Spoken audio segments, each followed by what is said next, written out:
Hi everyone, my name is Charu. I welcome you all in my channel that is Science Side. I'm a postgraduate from National Institute of Technology and today we will do the revision Maha session for the Chem Bio chapters because I have completed the chemistry and biology. Only one chapter is left which will be done shortly. Let's start the MCQ portion of the science chapters.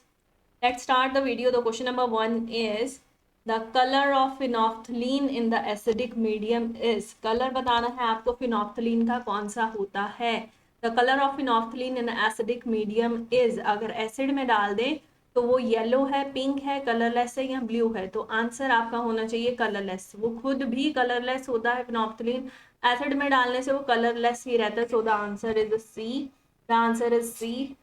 Next question is generally when certain metals. अच्छा आप मुझे बताइए कि अगर इसको base में मैं add करूं तब कौन सा होगा. Phenolphthalein is added into base then the colour is which. Generally the when certain metals react with an acid they release a gas. जब भी किसी मेटल को हम रिएक्ट करवाएंगे एसिड के साथ HCl के साथ. अब एग्जाम्पल भी ले सकते हैं जिंक. तो अगर इन दोनों को हम रिएक्ट करें तो हमें पता है कि हमारे पास सॉल्ट बनेगा और हाइड्रोजन गैस लिबरेट होगी. तो हाइड्रोजन गैस लिबरेट हुई. द आंसर इज अ सी. ठीक है. हाइड्रोजन गैस लिबरेट होने के बाद हम उसको सोप सोल्यूशन में ऐड करते हैं तो सोपी बबल्स बनते हैं जिनसे पॉप साउंड क्रिएट होती है जैसे ही मैचस्टिक या आग के पास हम उसको लेके जाएं तो. ठीक है. बबल को तो नहीं लेके जाएंगे हम, मैचस्टिक वहां लगाएंगे तो वो पॉप साउंड की आवाज निकाल के फटना शुरू हो जाएंगे. तो the answer is hydrogen gas. Next question third, milkiness of the lime water. Milkiness of lime water disappear. अब यहाँ पे डिसअपियर का पूछा है. आप बताइए कि अपियर कब होता है, लाइम वाटर मिल्की कब हो जाता है. Disappear when excess of carbon dioxide is pass due to the formation of. अगर एक्सेस ऑफ कार्बन डाइऑक्साइड को अगर आप पास करेंगे तो वो रिएक्ट कर जाएगी कैल्शियम कार्बोनेट के साथ और वाटर के साथ रिएक्ट कर जाएगी और it result in the formation of a calcium bicarbonate CaHCO3. ठीक है. Calcium bicarbonate. This is the calcium bicarbonate. So the answer is C. ठीक है. यही अगर एक्सेस में ले लेंगे ना, यही वाटर के साथ और यही कैल्शियम कार्बोनेट के साथ रिएक्ट करके कैल्शियम बाई कार्बोनेट बना देगी. तो the next question is question number 4. What is formed when the zinc react with the sodium hydroxide.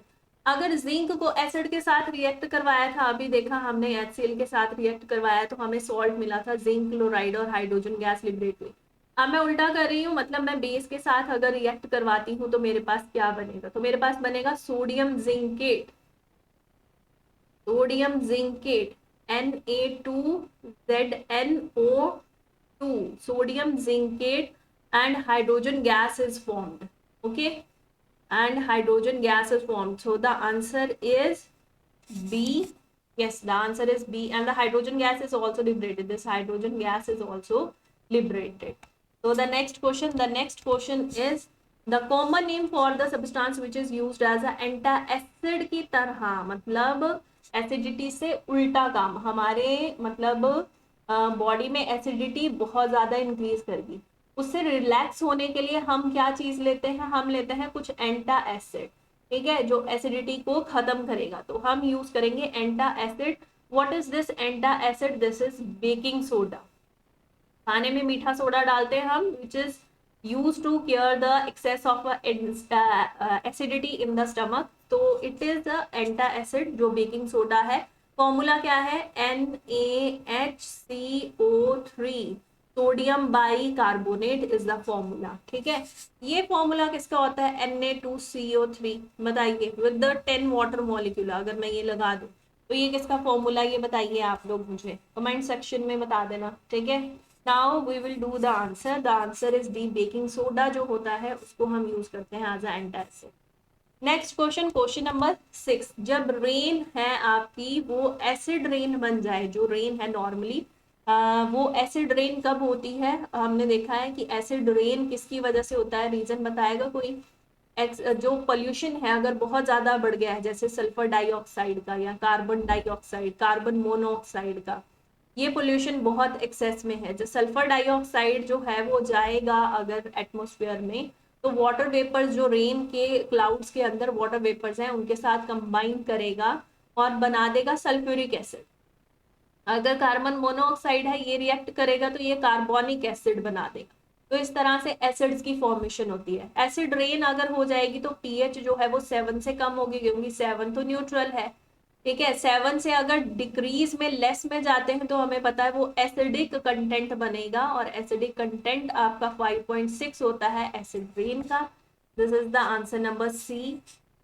Okay, next question. Question number 7 is when you clean a metal vessel with the tamarind, the reaction taking place is, जब आप tamarind के साथ, metal का कोई vessel है आपके पास, ठीक है, कॉपर वेसल का है समझ लीजिए, और उसको आप साफ करते हैं टैमरिन के साथ, ठीक है, टैमरिन, RIN नहीं लिखा मैंने, हाँ जी, इसके साथ आप क्लीन करने की कोशिश करते हैं तो कौन सी रिएक्शन होगी, इसमें प्रेजेंट होगा टार्टेरिक एसिड।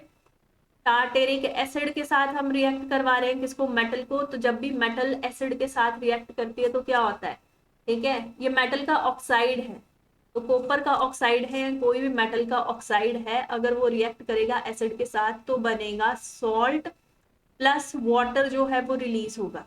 ऑब्वियसली अब मैंने नाम ही बता दिया, टार्टेरिक एसिड, आपको एक्स पूछा था, यहाँ पे क्या होता है, दिस इज एसिड, क्योंकि ये जो मेटल के ऑक्साइड होते हैं ये किस नेचर के होते हैं, मेटल के ऑक्साइड जो हैं ये बेसिक नेचर के होते हैं, ठीक है। For example magnesium oxide, for example sodium का ऑक्साइड, पोटाशियम का ऑक्साइड है।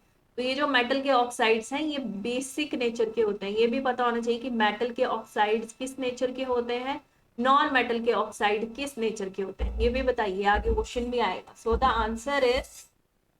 the answer is A, that acid is here, tartaric acid is present when metal oxide जो कि बेसिक नेचर का है वो रिएक्ट करेगा इसके साथ, क्योंकि हमें पता है ना कि अगर कोई बेस जो है वो एसिड के साथ रिएक्ट करेगा तभी न्यूट्रलाइजेशन रिएक्शन हम उसको नाम देंगे, और जब भी कोई न्यूट्रलाइजेशन रिएक्शन होती है तभी तो सॉल्ट और वाटर बनते हैं, ठीक है। So this is the correct answer. Now we will do the next question number 8। Sodium hydroxide जो है वो टर्न करता है फिनोफ्थलीन को, अगर इंडिकेटर हम डालते हैं तो इस इंडिकेटर को कौन से कलर में देगा, तो बच्चे पिंक कलर, जो कि मैंने आपसे पूछा भी था, अभी मैं आंसर आपको बता रही हूँ कि पिंक कलर जो है वो अपेयर होना शुरू हो जाएगा धीरे धीरे, जब भी बेस के टाइट्रेशन एक्सपेरिमेंट्स होते थे, मैंने बताया था क्लास में करते थे, ब्यूरेट से जो है वो सोल्यूशन आ रहा होता था कॉनिकल में, और हम देखते थे कि जैसे पिंक कलर आया है we have to note the reading, and these experiments are very very excitable जो होते थे हमारे।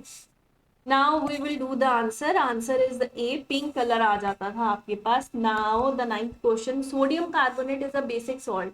सोडियम कार्बोनेट Na2CO3 जो है वो बेसिक सॉल्ट है, बिकॉज क्यों, क्योंकि अगर मैं इसकी हाइड्रोलिसिस कर दूं ना, Na2CO3 को मैं वाटर में ऐड करूं, मुझे नेचर पता करनी है, तो ये जो है Na2CO3 ये सोडियम हाइड्रोक्साइड में कन्वर्ट हो जाएगा और कार्बोनिक एसिड में कन्वर्ट हो जाएगा, ठीक है।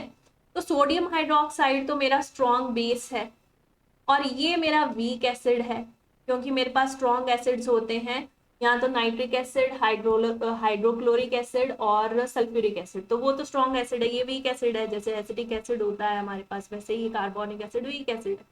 ये स्ट्रॉन्ग बेस है हमारे पास।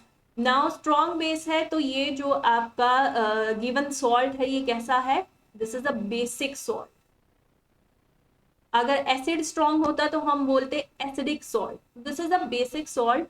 बेसिक सॉल्ट यहां से पता चल गया वर्ड, ठीक है। और बेसिक सॉल्ट क्यों है, जैसे इसकी हाइड्रोलिसिस की यानी वाटर ऐड करा तो हमें एक स्ट्रॉन्ग बेस मिला, we get a strong base and a weak acid, तो इस वजह से पता चला मुझे, ठीक है। द आंसर इज डी कि आपके पास ऐसा है तब जब आपने हाइड्रोलिसिस की। Question number 10, which one of the following given is true if the substance has a pH value of a 7। तो कौन सी बात सही है अगर pH वैल्यू 7 है, 7 है तो बच्चे वो न्यूट्रल है, न्यूट्रल है तो वो हमेशा आप वाटर में देखेंगे कि न्यूट्रल है, और अगर पीएच पेपर उसमें डिप करेंगे तो ग्रीन कलर में वो चेंज हो जाएगा पीएच पेपर। तो ऐसी कोई बात लिखी है, हाँ जी ये लिखा है कि सबस्टांस जो है वो न्यूट्रल सबस्टांस है अगर आपकी पीएच कितनी आ रही है 7। Answer is C. The next question is question number 11, the most abundant metal, गलती नहीं करना। अगर कभी आपसे एलिमेंट का पूछा जाता है तो आप लिखेंगे oxygen is the element which is abundant on the earth surface. अगर मेटल का पूछा जाता है तो मेटल में आप लिखेंगे aluminium is greater in the earth crust. आपकी अर्थ की क्रस्ट में एल्यूमिनियम एक ऐसी मेटल है जो बहुत एक्सेस में है, ठीक है। Now the answer is aluminium. The 12th question number is electronic configuration of the three elements हमारे पास है x, y and z। x की कॉन्फ़िगरेशन है 2 and 4। अब 2 and 4 किसकी होती है बताइए? कार्बन की होती है। कार्बन का एटॉमिक नंबर है 6 और electronic configuration 2,4। 4 is the outermost shell. Now y की कॉन्फ़िगरेशन है 2,7। अब 7 और 8 9 यहीं से पता चल गया कि ये कौन है? फ्लोरीन। तो फ्लोरीन का एटॉमिक नंबर है 9 और कॉन्फ़िगरेशन में 2,7 लिखते हैं। 7 इज द आउटर मोस्ट आपका शेल, ठीक है। आउटर मोस्ट इलेक्ट्रॉन्स इसमें प्रेजेंट है शेल में। नाउ द Z इज 2,1 और इसमें आपका प्रेजेंट है 2,1 यानी लिथियम की बात कर रहे हैं ये, जिसका एटॉमिक नंबर है 3 और 2,1 करके हम इसको लिखते हैं, ठीक है। Which of the two element will combine to form a ionic compound बनवाना है। इन दोनों तीनों में से कौन जो है आपस में मिलके आयनिक कंपाउंड बनाएंगे और उसका फॉर्मूला क्या होगा। अब यहाँ पे जो कार्बन है आपको पता है वो एक नॉन मेटल है और नॉन मेटल कार्बन जो है वो टेट्रा कोवलेंसी शो करता है। चारों के चारों जो इलेक्ट्रॉन्स हैं अपने वैलेंस इलेक्ट्रॉन वो किसी के साथ शेयरिंग से कोवलेंट बॉन्ड बनाता है। तो ये तो नहीं है। अगर आपने कंसेप्ट सीखा है कार्बन वाला, कार्बन एंड इट्स कंपाउंड में, तो आपको पता होगा कि मैं किसकी बात करती हूँ, टेट्रा कोवलेंसी की बात करती हूँ। अब बचाइए, this is fluorine, it is a electronegative in nature. अगर ये इलेक्ट्रोनेगेटिव नेचर का है, it has a tendency to gain the electron, ये गेन करेगा क्योंकि इसको वैसे भी एक ही इलेक्ट्रॉन चाहिए। यहाँ पे इसको नंबर कौन सा चाहिए? 2 8। मैंने कहा था मैजिक नंबर याद रखना है, 2 8 8 18 18 32, है ना। तो इसको कॉन्फ़िगरेशन ऐसी बनानी है ताकि ये नोबल गैस की तरह एक्ट कर सके। It attain the noble gas configuration to increase the stability. तो यहाँ पे इसको एक ही चाहिए और ये एक लूज कर सकता है। Why it can lose one electron? It is a metal and metals are electropositive in nature. तो ये है इलेक्ट्रोपॉजिटिव नेचर का, ये लूज करेगा इलेक्ट्रॉन, दूसरा गेन करेगा। तो अगर लूज और गेन हो रहा है किसी के बीच में, जिसको बोलते हैं transfer of electron, if there is a transfer of electron between the two elements, तो वो बनाएंगे आपस में आयनिक कंपाउंड। तो ये रीजन है आयनिक कंपाउंड बनने का। तो यहाँ पे फॉर्मूला जाता है, एक लूज कर रहा है एक गेन। Z जो है वो लूज कर रहा है पॉजिटिव, Y गेन कर रहा है नेगेटिव, यानी ZY जो है वो फॉर्मूला बन सकता है। The answer is B, Z and Y, ठीक है। Now the next question number 13। 13 है which of the following property is generally not shown by the metal। Note जो है, जहां जहां नोट आएगा वो वर्ड याद रखना है कि नोट पूछा है, ध्यान रखना है, नोट पूछा है। मेटल जो है इलेक्ट्रिकल कंडक्शन शो करती हैं, सोनरस यानी वो आवाज जो है, ठीक है, वो शो करती है। डलनेस तो नहीं शो करती, डक्टिलिटी शो करती है। इसका मतलब this is the correct answer, C option, C is the answer, कि नहीं शो करती, डलनेस नहीं होती, उनमें लस्ट्रस प्रॉपर्टी होती है। कोई भी मेटल है उसमें लस्ट्रस चमक वाली प्रॉपर्टी होती है। Now the 14th question, which one of the following metal do not react, फिर से आ गया, do not react with cold as well as a hot water. भाई कल ही करा है कि हम बात कर रहे थे, सोडियम से शुरू करा था, सोडियम से, कैल्शियम से, फिर उसके बाद हमने मैग्नीशियम की बात करी थी। ये कोल्ड वाटर से जैसे ही रिएक्ट करता था मेटल का, डू नॉट रिएक्ट विद, हाँ जी, तो ये भी हमने देखा था इसका हाइड्रोक्साइड कोल्ड वाटर के साथ, ठीक है। वो कैल्शियम जो है वो रिएक्ट करा था कोल्ड। मैग्नीशियम मैंने कहा था मैगी हॉट वाटर में बनती है, यहाँ से याद रखना है। आयरन एक स्पेशल थोड़ा सा केस था जो स्टीम के साथ रिएक्ट करता है, ना तो कोल्ड के साथ ना तो हॉट के साथ। ये कोल्ड के साथ नहीं करता, ये हॉट के साथ करता है, इसका ट्रिक भी बताया था। आयरन जो है वो जो स्टीम होती है ना हमारी बॉयलर्स के अंदर, जो कंपनीज में बड़े बड़े बॉयलर्स होते हैं, उसकी जो स्टीम होती है उसके साथ रिएक्ट करता है और इसीलिए वो जो आयरन है उसके बॉयलर्स नहीं यूज किए जाते, हम यूज करते हैं स्टील के बॉयलर्स, ठीक है। तो आयरन जो है वो यहाँ पे करेक्ट आंसर बनता है, that is D option. Now the next question is which of the following pair of the metal exist in their native state, native state में कौन मिल जाती है, कौन सी मेटल है जो अपने ओरिजिनल यानी नेटिव स्टेट में पाई जाती है, प्योर फॉर्म में पाई जाती है, वो है गोल्ड एंड सिल्वर हमें मिल जाती है। This is gold, this is silver, symbol याद होने चाहिए आपको कि गोल्ड का कौन सा है, सिल्वर जो है उसका क्या है, दिस इज सिल्वर। तो ये दोनों जो है अपनी नेटिव स्टेट में हमें मिल जाती हैं। यहाँ आंसर कहाँ है, AgAu, that is A answer. ठीक है, next question, question number 16।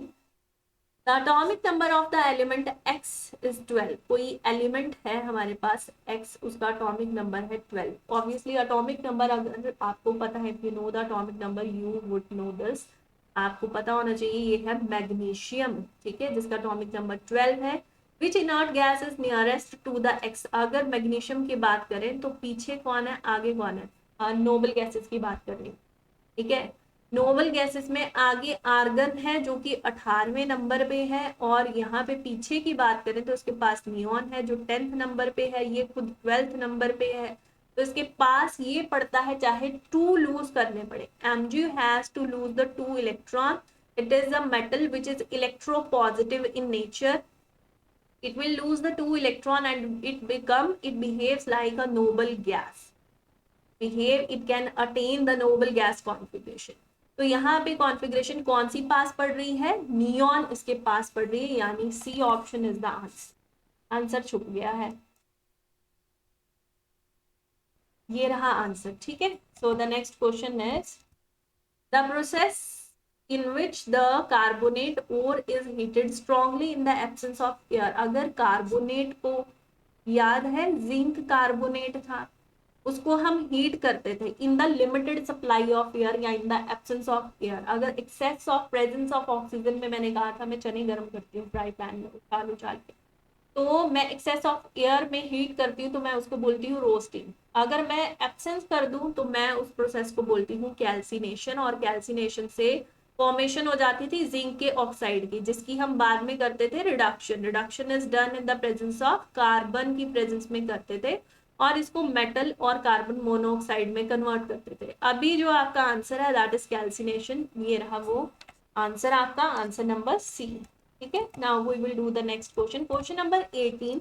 Which of the following metal exist in their native state in nature. ही हो चुका है बच्चे, गोल्ड एंड सिल्वर, देख लीजिएगा कहाँ पे है। ठीक है, gold the second and the fourth, second and the fourth, this one is the answer C। next question, question number 19। which one among the following is the acidic oxide। अब metals जो होती हैं, मैंने कहा ना, और नॉन मेटल्स जो होती हैं, इनके ऑक्साइड्स की नेचर आपको पता होनी चाहिए, ये बहुत जरूरी बात है। मेटल के ऑक्साइड बेसिक नेचर के होते हैं। अब कई बच्चे बोलेंगे मैम एकदम से नहीं याद आता है, कैसे याद रखें बच्चे, सोडियम हाइड्रोक्साइड का तो पता ही है कि वो बेस है, बहुत स्ट्रॉन्ग बेस है। ऑब्वियसली ऑक्साइड इसमें आ रहा है, अगर आपको ये नहीं याद आता कि ऑक्साइड कौन सी नेचर का था, sodium hydroxide is a base, strong base, it means these are basic in nature and these are acidic in nature. ठीक है, तो यहाँ पे मेरे को एसिडिक ऑक्साइड ढूंढना था, ये रहा एसिड, क्योंकि कार्बन जो है वो नॉन मेटल है, ये सोडियम है, ये मेटल है बच्चे। तो मेटल का क्या है, बेसिक ऑक्साइड, ये एल्यूमिनियम आपकी मेटल है, तो इसका कैसा होगा, ठीक है, बेसिक ऑक्साइड। तो बचा ये, इसमें मैंने ऑप्शन देखो A B C जो है वो मैं स्किप कर गई हूँ, तो आंसर आपका यहीं पे है, लेकिन दैट इज सी। ये मतलब आना यही था, ये सी आपका, सी है आपका, दिस इज सी, मैं बी भूल चुकी। Now the next question is which of the given non-metal is the liquid। कौन सा ऐसा नॉन मेटल है जो लिक्विड है। मैंने कहा था आपको मेटल्स और नॉन मेटल्स की फिजिकल और केमिकल प्रॉपर्टीज पता होनी चाहिए कि क्या डिफरेंस है उनमें। तो मेटल जो है वो ऐसा कौन सा मेटल था जो कि लिक्विड स्टेट में था, और नॉन मेटल ऐसा कौन सा था जो लिक्विड स्टेट में था, आपको याद रखना था। तो mercury is the metal which is in the liquid state, ये एक्सेप्शन था। एक्सेप्शंस के लिए मैंने कहा था जो मेरी वीडियो है एक्सप्लेनेशन वाली, उसमें एक्सेप्शंस का अलग से स्लाइड बना है मरकरी। और अगर इनकी बात करें तो bromine is the non metal which is in the liquid state. चलो ठीक है, this is the answer B. Now next question is metallic oxide are generally dash in nature. जो मेटल के ऑक्साइड्स हैं वो कौन से नेचर के होते हैं, ऑलरेडी इज डन।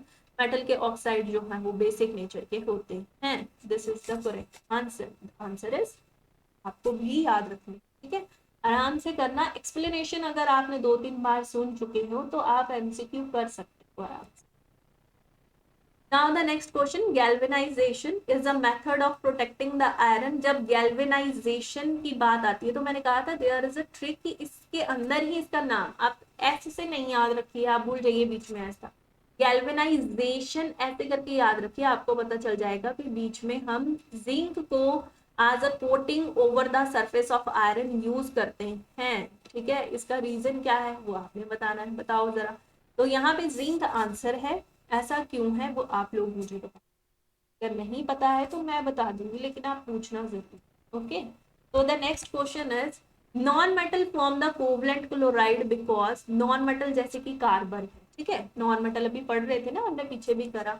तो जो नॉन मेटल है वो कोवलेंट, जो कार्बन है वो कोवलेंट कंपाउंड बनाता है, कोवलेंट कंपाउंड इसलिए क्योंकि वो शेयरिंग में बिलीव करता है, it show the sharing of electron, तो शेयर्ड पेयर ऑफ इलेक्ट्रॉन जो इसने आपस में शो करे, उसकी वजह से कोवलेंट बॉन्ड बना। तो कोवलेंट क्लोराइड, अब क्लोराइड की बात हुई है तो CCl4 याद रख लो। कोवलेंट कोई ऐसा नॉन मेटल जैसे कि हाइड्रोजन, वो Cl के साथ कोवलेंट कंपाउंड बना रहा है, यानी कोवलेंट क्लोराइड बना रहा है, because they can share electron with the chlorine, क्योंकि वो शेयर करते हैं क्लोरीन के साथ, कि चल मैं तुझे देता हूँ तू मुझे दे दे। यहाँ पे गिव लिखा है नहीं, यहाँ गिव लिखा है नहीं, कैन नॉट लिखा है, कैन नॉट शेयर नहीं, शेयरिंग में बिलीव करते हैं इसीलिए तो, शेयरिंग में बिलीव करते हैं इसीलिए तो कोवलेंट कंपाउंड बना ना, कोवलेंट बॉन्ड बनता ही शेयरिंग से है, आयनिक बॉन्ड बनता ही ट्रांसफर ऑफ इलेक्ट्रॉन से है, कुछ गेन, कोई एलिमेंट है वो गेन करेगा तो दूसरा लूज करेगा तो हम बोलेंगे आयनिक बॉन्ड बना, लेकिन जब कोवलेंट बॉन्ड की बात आती है तो बनता ही शेयरिंग से है। Now we will do, the answer is B, we will do the next question, 24th। An element x is soft, जो एक्स एलिमेंट है वो बहुत ज्यादा सॉफ्ट है, इतना सॉफ्ट कि वो नाइफ से कट हो जाता है, ये लिखा है। दिस इज वेरी रिएक्टिव, बहुत ज्यादा रिएक्टिव है एयर में, ये सारी प्रॉपर्टीज एक मेटल के लिए हम पढ़ चुके हैं, और इसको ओपनली हम नहीं रख सकते, मैंने कहा था कल भी, अभी कल ही बताया है कि ये जो है वो सोडियम के जो पैलेट्स होते हैं या पोटाशियम के जो पैलेट्स होते हैं उनको हम कभी भी ओपन नहीं रखते, क्योंकि वो हाइग्रोस्कोपिक नेचर के हैं। उसका क्या मतलब होता है अभी कल ही बताया, तो आप लोग बताओ मुझे हाइग्रोस्कोपिक क्या होता है। तो ये मॉइस्चर एब्जॉर्ब कर लेते हैं इजीली, उसी में डिजोल्व हो जाते हैं, फिर इसीलिए हम इनको जो है रखते हैं कैरोसिन ऑयल में। तो ये कौन सी मेटल है भाई, सोडियम, पोटाशियम का नाम होता है उसको भी टिक कर देते हैं। Now sodium is the answer B. we will do the next question, sodium chloride is a, sodium chloride NaCl, Na positive, क्यों, अटोमिक नंबर सोडियम का कितना है 11, तो कॉन्फ़िगरेशन क्या हुई 281, आनी चाहिए लिखने, ठीक है। Now Cl chlorine, atomic number 17, electronic configuration 287। अब यहाँ देखिए इसको चाहिए 288 वाली configuration, it want to gain 1 electron, है ना, ऐसे करेगा ना, और it want to lose the electron, ये 28 बनना चाहता है, so that the both will attain the noble gas configuration. तो ऐसा करने के लिए एक को चाहिए लूज ऑफ इलेक्ट्रॉन, एक को करना है gain of electron, so there is a transfer of electron, and because of the transfer of electron there is a formation of ionic bond। तो आयनिक कंपाउंड जो है वो बनेगा आयनिक, यहाँ पे आंसर होना चाहिए B. The next question, question number 26, a student add some metallic ash in the water taken in the test tube। एक टेस्ट ट्यूब में एक बच्चे ने क्या डाला है, मेटालिक ऐश डाली है, कि मेटालिक ऐश कहाँ से आई, उसके पास क्या होता है मेटालिक ऐश, जब भी किसी मेटल को इन द प्रेजेंस ऑफ ऑक्सीजन हम बर्न करेंगे ना तो उसका ऑक्साइड जो है वो ऐश प्रोड्यूस कर देगा, मतलब जैसे मैग्नीशियम रिबन को हमने बर्न करा था, मैग्नीशियम रिबन जब हम बर्न करते हैं तो इन द प्रेजेंस ऑफ ऑक्सीजन वो मैग्नीशियम ऑक्साइड बना देता है और वो ऐश फॉर्म में बनता है, जब उसको हम पानी में डिजोल्व करते हैं ना वो कंप्लीटली डिजोल्व हो जाता है and the solution changes its colour, और ये अपना कलर भी चेंज करता है, इट चेंजेस इट्स कलर, जो है वो यहाँ पे होगा change. Now what should the student do next to test the chemical properties, अब कलर भी चेंज हो गया, यहाँ पे थोड़ा सा सपोज अगर आप इमेजिन करेंगे तो यहाँ पे मेटल का ऑक्साइड था जिसकी ऐश पानी में डिजोल्व हो गई है, कलर चेंज हो गया है सोल्यूशन का। आपको बताना है इसकी केमिकल प्रॉपर्टी। तो ये एक बेसिक सोल्यूशन था बच्चे, और बेसिक सोल्यूशन जब भी हम पीएच पेपर के साथ उसको टेस्ट करेंगे तो बेसिक सोल्यूशन है, अगर रेड लिटमस पेपर होगा तो वो ब्लू कलर में चेंज हो जाएगा। थोड़ा सा हम अगर ध्यान से देखें तो आंसर इस तरह से दे सकते हैं। Test the basicity using red litmus paper से आप उसकी बेसिसिटी जो है वो चेक करेंगे। B is the correct answer. Now we will do the next question. Question number 27. Which of the following are not ionic compound? इसमें से कौन जो है वो ionic compound नहीं है? ये तो ionic है, अभी करवाया। अगर ये है तो सोडियम, इसके ऊपर वाला लिथियम क्लोराइड, इससे नीचे वाला potassium chloride, lithium sodium potassium. अगर किसी को series learn, periodic table learn है तो वो आसानी से आंसर दे सकता है कि ये तो आयनिक है। बाकी कौन बचा? ये नॉन मेटल है, ये नॉन मेटल है, तो नॉन मेटल है तो कोवलेंट बॉन्ड बनाएगा, तो ये कोवलेंट है, ये कोवलेंट। अब आप बोलेंगे कि मैम अच्छे से करना है ये, हमें हमें नहीं आता है, तो आप देखिए चैप्टर, ठीक है। आयनिक और कोवलेंट बॉन्ड के बारे में अगर आपने देखना है तो आप फुल वीडियोस जो है वो यहाँ पे चैनल पे जाके देख सकते हैं। प्लीज सब्सक्राइब द चैनल बच्चे, प्लीज सब्सक्राइब साइंस साइड। सारी वीडियोस चैप्टर की आपको मिल जाएंगी। कार्बन एंड इट्स कंपाउंड अच्छे से देखिए, आपको ये क्वेश्चंस जो है वो पता चल जाएंगे कि कार्बन एक नॉन मेटल है, कोवलेंट बॉन्ड क्यों बनाता है, ठीक है। उससे पीछे वाला chapter metals and non metals आप करेंगे, आपको पता चल जाएगा आयनिक बॉन्ड कौन बनाते हैं। तो यहाँ पे आंसर है second and third, so this is the B portion which is the answer. हाँ जी, बी जो है आपका आंसर, ठीक है। Next question, reaction between x and y will form the z। कोई एलिमेंट्स थे x और y, आपस में कंबाइन करे z बना। x ने लूज करा इलेक्ट्रॉन तो हम पॉजिटिव चार्ज बना देते हैं कि उसने लूज करा है, और y ने गेन कर लिया, इस पे नेगेटिव बना देते हैं। विच of the following properties shown by, अगर ये लॉस और गेन से बना है कंपाउंड तो ऑब्वियसली इन दोनों के बीच में आयनिक बॉन्ड होगा। अगर इनके बीच में आयनिक बॉन्ड है तो ये आयनिक कंपाउंड है, ठीक है। और आयनिक कंपाउंड अगर है तो कौन सी प्रॉपर्टी ये शो नहीं करेगा? अगर बच्चे आयनिक कंपाउंड है ना तो इसकी कंडक्टिविटी बहुत ज्यादा होगी, इसका मेल्टिंग पॉइंट बॉइलिंग पॉइंट बहुत ज्यादा होगा। और इन्होंने तो एक पॉइंट में लिखा हुआ है उल्टा, it has a low melting point, बल्कि इसका हाई होगा। सॉल्ट को कभी मेल्ट करके देखना पैन के ऊपर रख के, वो नहीं करेगा मेल्ट, ठीक है। मोल्टन स्टेट में वो कंडक्टिविटी करेगा, सॉलिड स्टेट में कंडक्टिविटी नहीं करेगा, ये भी बात याद रखना। तो conduct electricity in the molten state, अक्कर as a solid, solid form में तो होता है, सॉल्ट क्रिस्टलाइन फॉर्म में होता है लेकिन है तो सॉलिड ना, क्रिस्टलाइन सॉलिड है। तो यहाँ पे मेल्टिंग पॉइंट जो है लो इसमें बताया है गलत, यानी बी इज द आंसर। तो we will do the next one. The next question is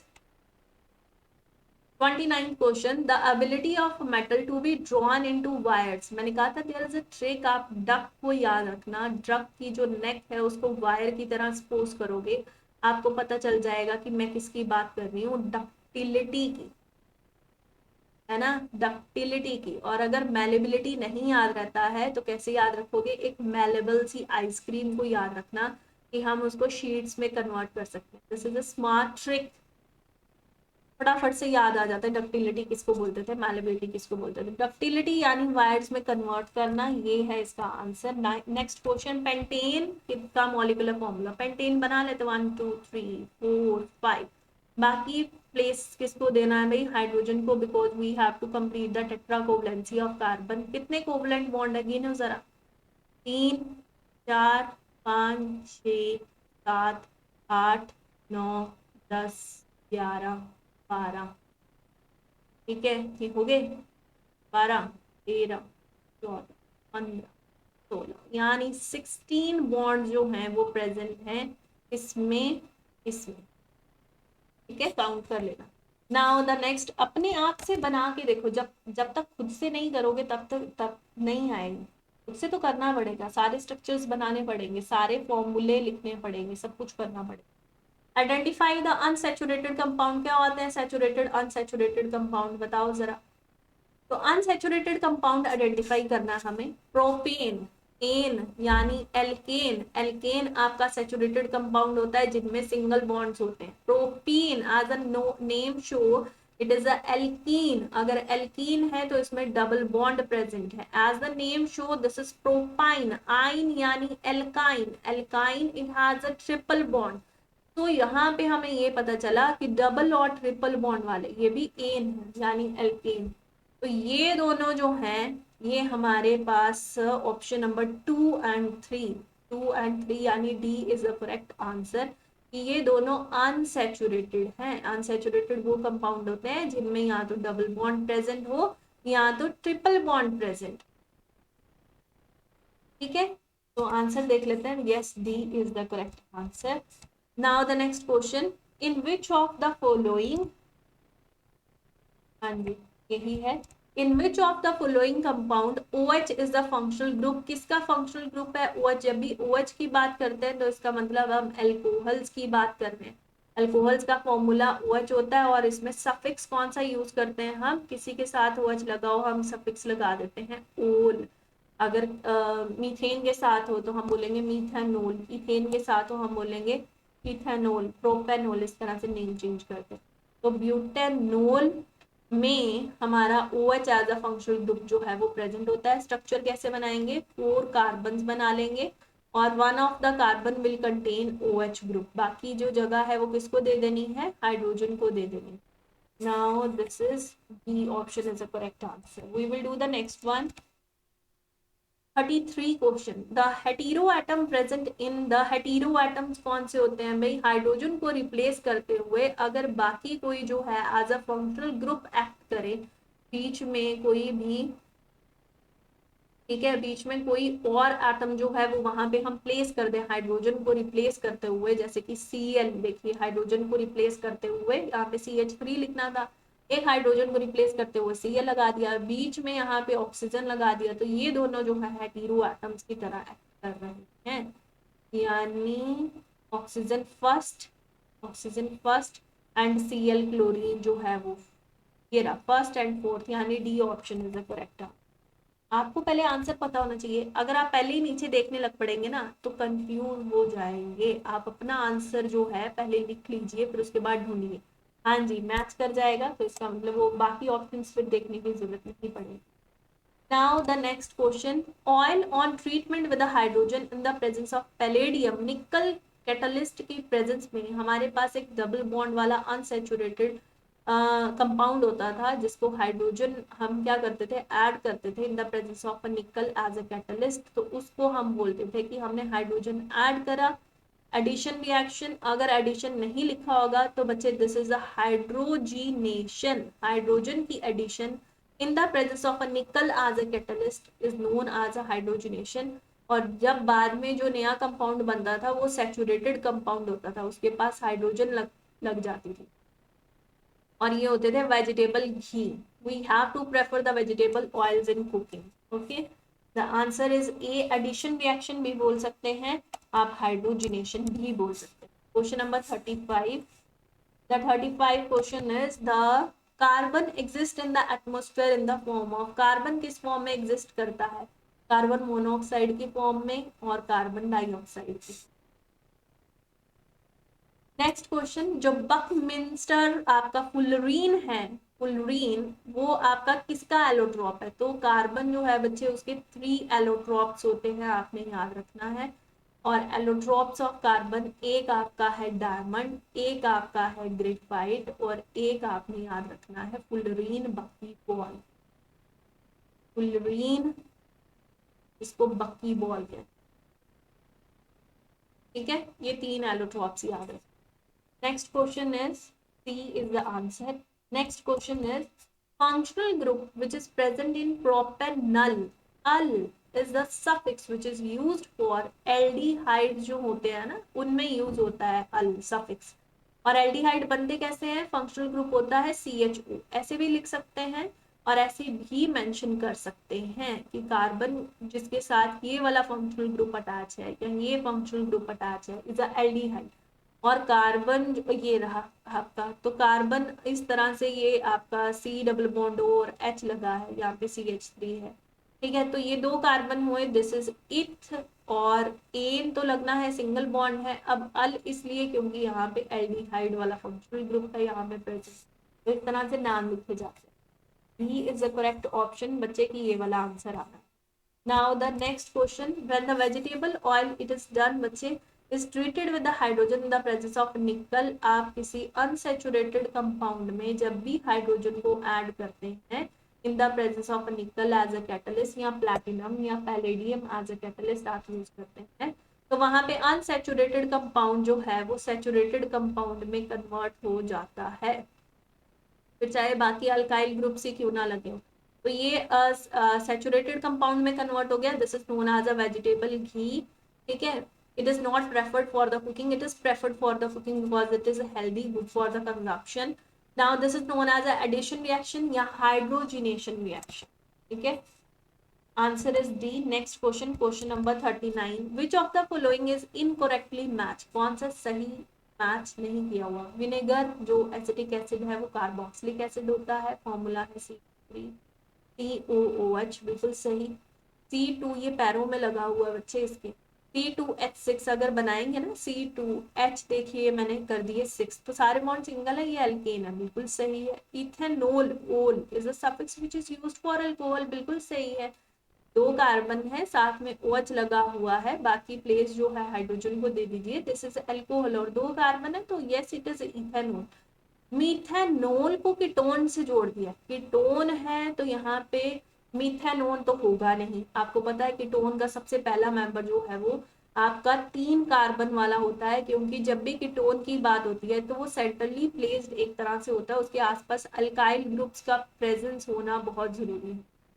ठीक है, अल्काइल ग्रुप से, तो यहाँ पे मीथेनॉल अल्कोहल और ये मैचिंग नहीं है। दूसरा, कीटोन में मिथ से शुरू ही नहीं होती फैमिली, कीटो आपका प्रोपेनोन से शुरू होती है फैमिली, प्रोपेनोन।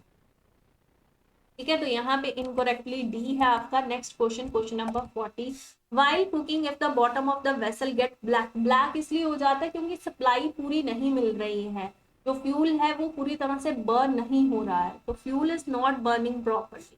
ठीक है, क्योंकि वो जो होल्स है उनके ऊपर आपने रख दिया यूटेंसिल, तो होल्स को ऑक्सीजन नहीं मिल पा रही है, तो बर्निंग वहां पे कंप्लीट नहीं हो पा रही है, जिसकी वजह से वो ब्लैक हो जाता है।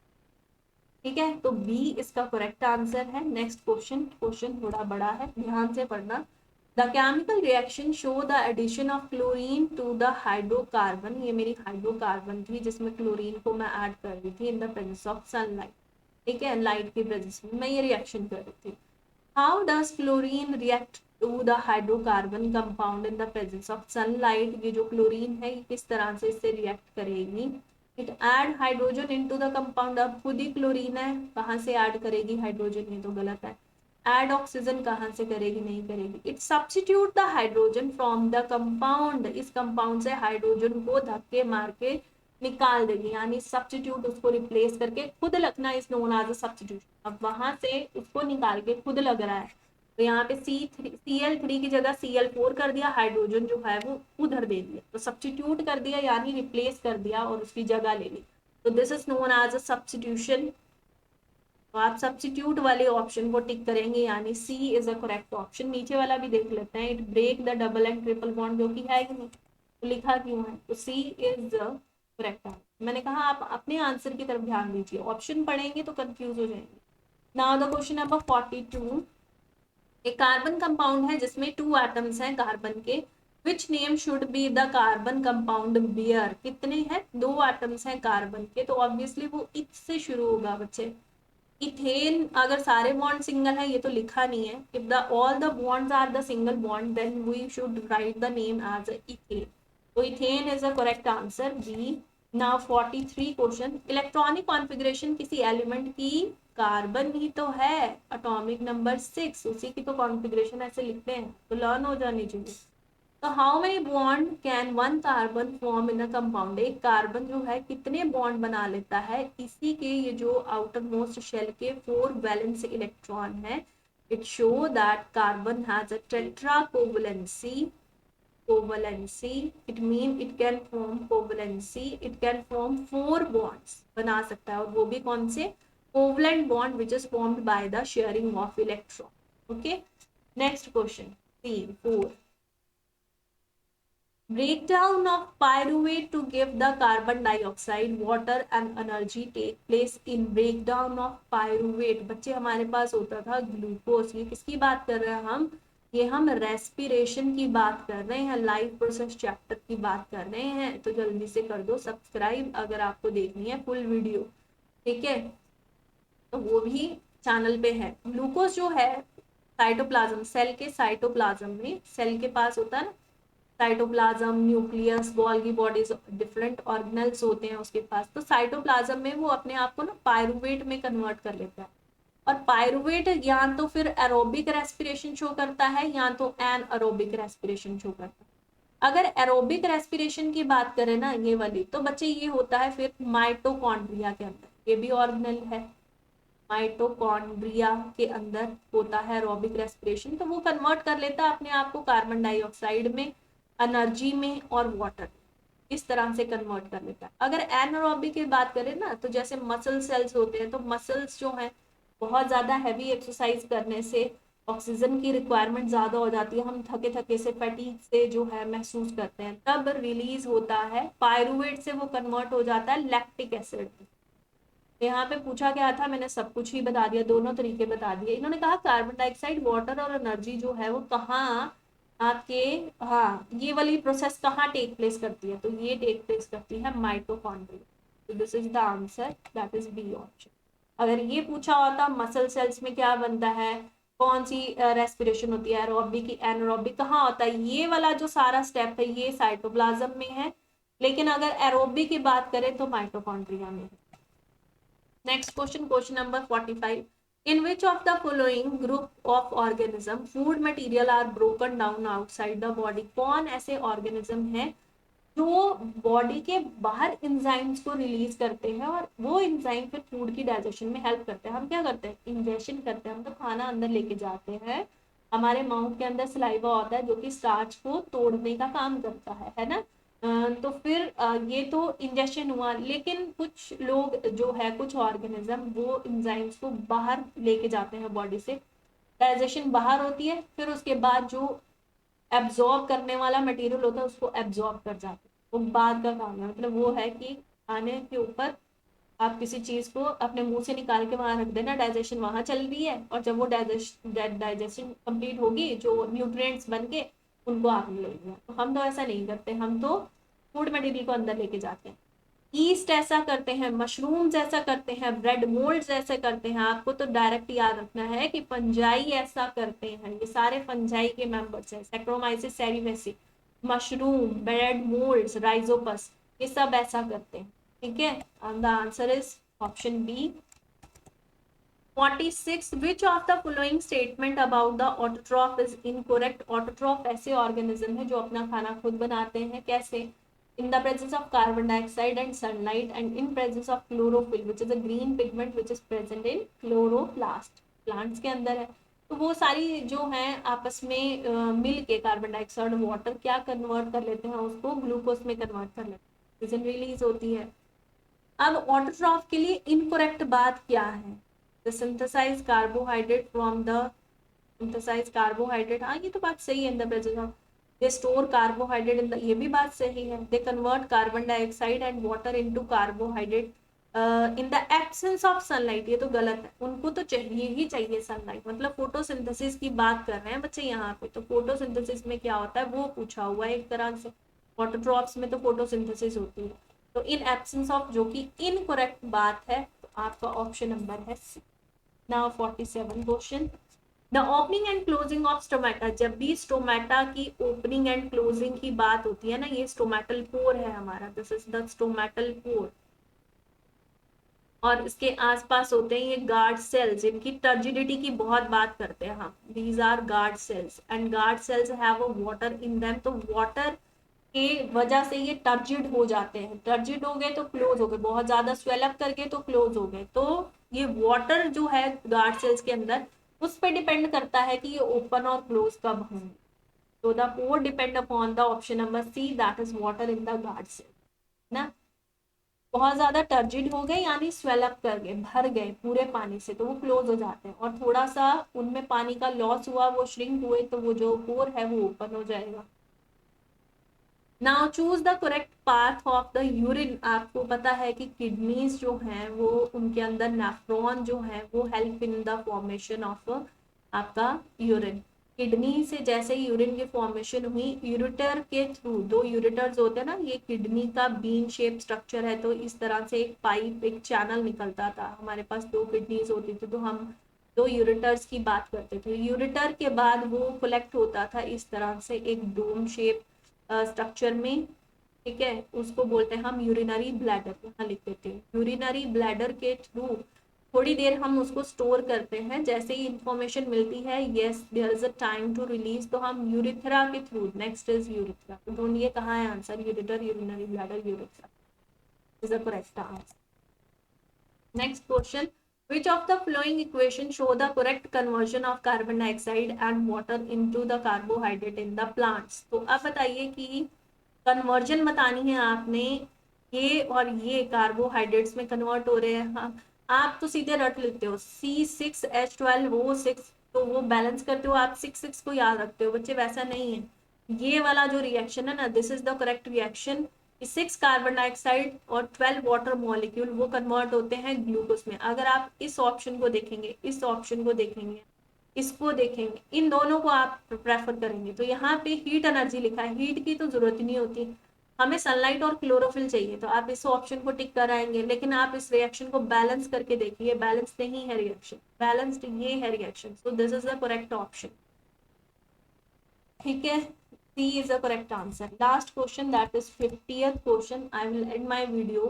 In normal expiration, इंस्पिरेशन और एक्सपिरेशन के टाइम पे जो हमारा डायफ्राम है ना, जिसके ऊपर जो रिब्स हैं, रिब्स के नीचे हम डायफ्राम की बात कर रहे हैं। रिब्स होते हैं बॉडी में, ठीक है, रिब्स है, रिब केज है हमारे पास, तो ये जो रिब्स है हमारे पास, उसके नीचे हम डायफ्राम की बात कर रहे हैं। जब इंस्पायर करते हैं ना, हवा अंदर लेके जाते हैं, तो आपको पता है थोरेसिक कैविटी जो है वो इनलार्ज होती है, तो डायफ्राम नीचे जाता है, ताकि हम मैक्सिमम से मैक्सिमम वॉल्यूम की, वॉल्यूम जो है एयर का वो अंदर लेके जा सकते है ना।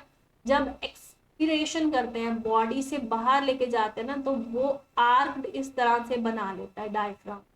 ये मैंने रिब केज इस तरीके से बनाना था, तो ये आर्क्ड हो जाता है, ठीक है। और जब नीचे जाता है तो हम बोलते हैं कि वो क्या होगा, flatten, I think flatten, spelling, हाँ जी फ्लैटन। और जब एक्सपायर करते हैं हम, एक्सपिरेशन करते हैं, एक्सहेल करते हैं बॉडी से बाहर निकालने, तो कैविटी को छोटा कर रहे हैं हम, है ना, इसको रिलैक्स कर रहे हैं, आर्क्ड कर रहे हैं।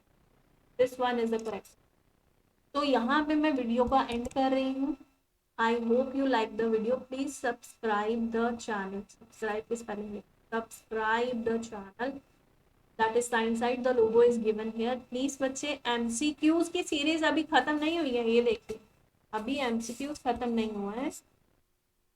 I will do it on the next day, ठीक है। Please share it with your friends so that they will gain some help, बच्चे, उनकी भी help हो जाएगी। Thank you from the science side. Thank you, बच्चे।